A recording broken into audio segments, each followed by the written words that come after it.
This news update is brought to you by Grab somebody and tell them hello. Your happiness will be connected to flow. Smile and cheer because that is we flow. Grab somebody and tell them hello. With your hands in the air, hands in the air, hands in the air, hands in the air. This is how we flow, yeah. Grab somebody and tell them this is how we flow.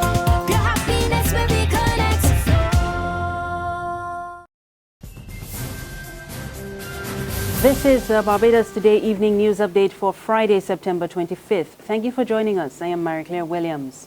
A 63-year-old man is dead following an armed robbery in St. Thomas this afternoon. He died at the Queen Elizabeth Hospital after being shot by two masked gunmen at around 3 o'clock in Bucks Nursery, Bennett's, St. Thomas. Up to news time, the police were still on the scene of the incident, and we will update you as more information becomes available via our Facebook page and our website at www.barbadostoday.bb. In other news, Parliamentary Secretary in the Ministry of Finance and Economic Affairs, Senator Jepta Ince, says the government will not back down from its plan to implement homegrown strategies for sustainable economic growth. He made the comments in his address to the 9th Annual Economic Seminar this morning.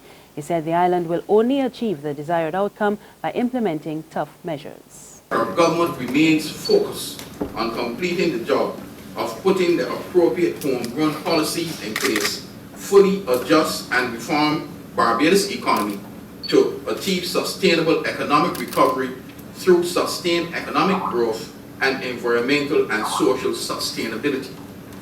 This is precisely what the Minister of Finance and Economic Affairs in his June 2015 financial statement and budgetary proposals used this fiscal growth and reform policy package to renew government's commitment to the country and to ourselves that we will resolve to see this process through to its ultimate goal of correcting past structural imbalances in our economy and society in as complete a manner so that we never have to walk this way again.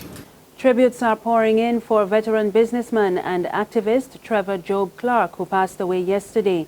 The 78-year-old was a patient at the Queen Elizabeth Hospital for a little over a month. Political activist David Commission describes Clarke as a patriot who will be missed from the Barbadian landscape. I think Trevor Clarke was a real Barbadian patriot who gave a lot to the development of this country, ranging from being involved in the founding of the Nation newspaper, the establishment of the Black Business Association, to trying to pioneer business relations with the African continent, to so many things. And but sad to say, I think Trevor Clarke also enters the annals of our history as a tragic hero. Some would even say a martyr to the cause of Black economic enfranchisement. And Executive Director of the Barbados Manufacturers Association, Bobby McKay, tells Barbados Today Clarke was passionate about the manufacturing sector. She says he stayed the course even as people entered and left the business. It's just a matter of time now before the courses offered by the Regional Security Services are internationally recognized.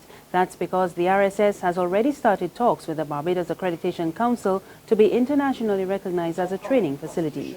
This was revealed today by the organization's Executive Director, Grantley Watson, at the closing ceremony of the RSS's Training Institute Instructors Development course at its Christchurch headquarters.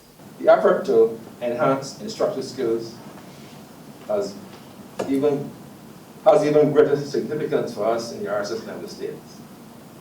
And I want to share something that we are doing with you.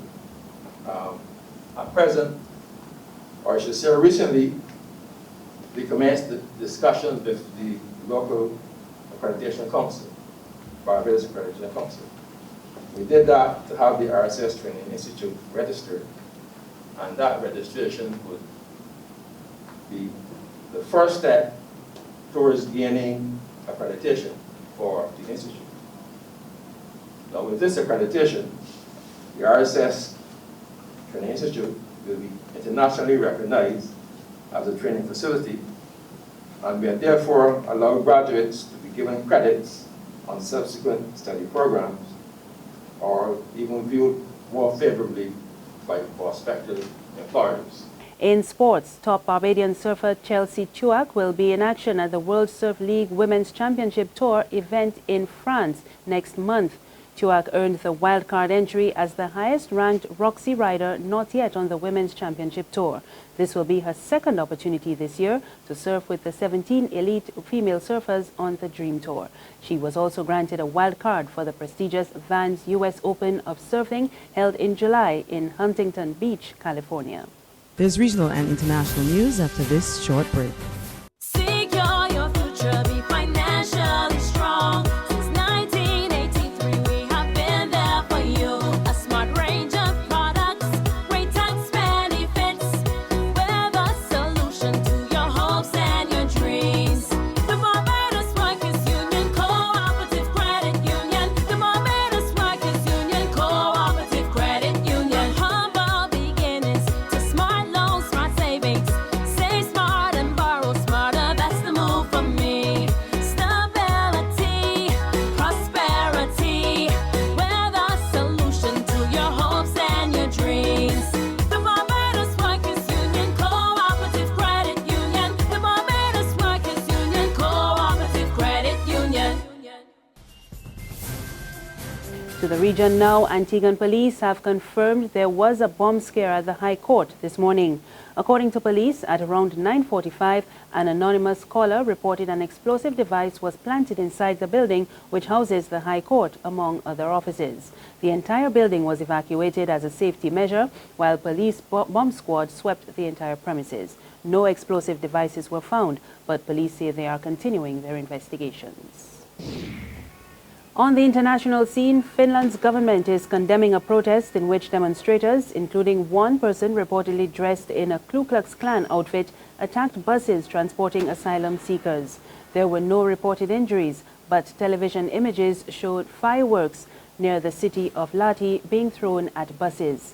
Young children were among those on the two coaches targeted late on Thursday as they arrived at a converted army barracks. And finally, some 200 members of the Boko Haram Islamist militant group have reportedly surrendered. According to army officials, the militants turned themselves in the town of Banki on the border with Cameroon. The military earlier said the town had been recaptured from Boko Haram, but there is no independent confirmation of that development. And that's the news and sports. For more, you can log on to www.barbadostoday.bb. Also, subscribe to our e-paper, email updates, and like us on Facebook. We're on Izumi Media in bus terminals and Screenplay at supermarkets and gas stations near you. You can also find us on Channel 101 on Flow TV and Mix 96.9 FM. I am Mary Claire Williams. Good evening.